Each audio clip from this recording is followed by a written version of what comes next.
పితా పుత్ర పవిత్రాత్మ నామమున ఆమేన్.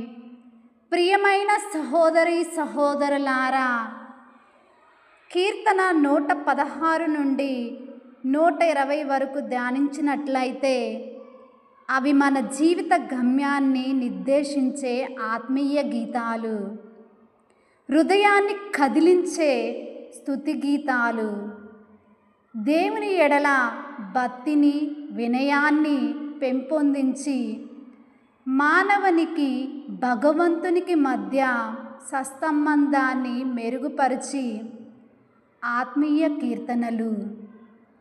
దేవుడు మన ఎడల చూపిన ప్రేమకు కృతజ్ఞతలు తెలుపుతూ ఆయన మహిమ ఐశ్వర్యములను కొనియాడుతూ మన విశ్వాసాన్ని వ్యక్తపరుస్తూ శాంతి సమాధానముతో జీవించటానికి ఎంతగానో దోహదపడే ఆలాపనలు. ఇవి కేవలం కీర్తనలు కాదు, మన ఆశలను, ఆశయాలను, కోరికలను నెరవేరుస్తూ జీవిత నావను సురక్షితముగా గమ్యానికి చేర్చే గీత ఆలాపనలు. దేవుడు మనకు జీవాన్ని ఇచ్చాడు.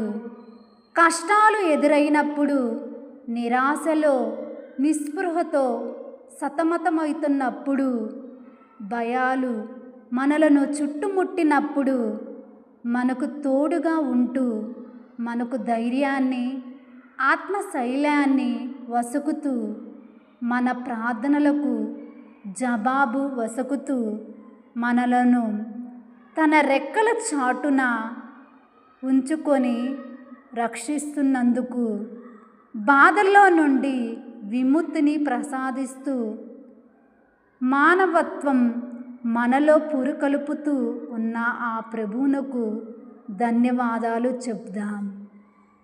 మానవుడిగా మన బాధ్యత మరియు కర్తవ్యము ఆయన కృప, సత్యములు శాశ్వతమైనవి.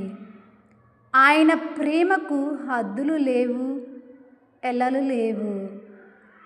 ఆయన చట్టం సత్యమైనవి, నిత్యమైనవి కూడా.